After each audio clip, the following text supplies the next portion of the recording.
Hi అండి. ఈ వీడియోలో వచ్చేసి చికెన్ సీక్ కబాబ్ ఎలా చేయాలో చూపిస్తాను. ఇక్కడ నేను చికెన్ బ్రెస్ట్ తీసుకున్నాను అనమాట. ఇది మొత్తం 1 కేజీ ఉండొచ్చు.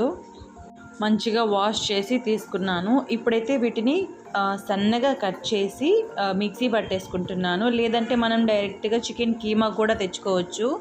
అవి కొంచెం రేట్గా ఉంటాయి కాబట్టి ఈ విధంగా గ్రైండ్ చేసుకుంటున్నాను. మిక్సీ జార్లోకి ఉల్లిపాయలు, పచ్చిమిరపకాయలు గ్రైండ్ చేసుకోవాలి.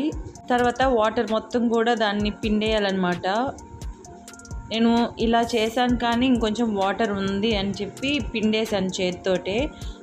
లేదంటే కాటన్ క్లాత్లో వేసి కూడా పిండేసుకోవచ్చు. సో దాన్ని మనం చికెన్లోకి వేసుకోవాలి.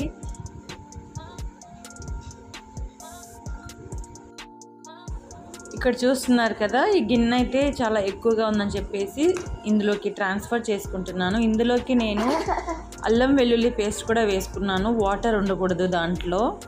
సో మొత్తాన్ని ఇందులో షిఫ్ట్ చేసేసుకొని ఇందులోకి కారం, గరం మసాలా, సాల్ట్, నిమ్మరసం, జీలకర్ర పొడి, ధనియాల పొడి, ఇంకా నల్ల మిరియాల పొడి, కొత్తిమీర అన్నీ కూడా వేసి బాగా కలిపేసుకోవాలి. చాట్ మసాలా ఉంటే చాట్ మసాలా కూడా వేసుకోవచ్చు. నేనైతే వేయట్లేదు. ఈ మీట్ మొత్తాన్ని కలిసేలా కలపడానికి చపాతీ పిండి కలిపినంత కష్టంగా కలపాలన్నమాట. ఎందుకంటే ఆ ఫ్లేవర్స్ మనం యాడ్ చేసిన మసాలా మొత్తం కూడా మొత్తానికి కలవాలి కాబట్టి. అదేవిధంగా ఇందులో కొంచెం గీ కూడా వేసి కలిపేసుకోవాలి. కలుపుకున్న తర్వాత మొత్తాన్ని ఈ విధంగా అంచులకి పెట్టేసి మధ్యలో గిన్నె పెట్టి అందులో ఈ విధంగా నిప్పు వేసి పైన నెయ్యి వేసి మూత పెట్టేయాలన్నమాట. అప్పుడు వచ్చే ఆ పొగ వల్ల మొత్తం కూడా మంచి స్మోకీ ఫ్లేవర్తో చాలా బాగుంటుంది. నేనైతే దీన్ని ఒక అరగంట, గంట పాటు పక్కన పెట్టేశాను అనమాట. తర్వాత ఈ విధంగా షేప్స్ చేసి తవా పైన ఇంకా ఫ్రై చేసుకోవడమే.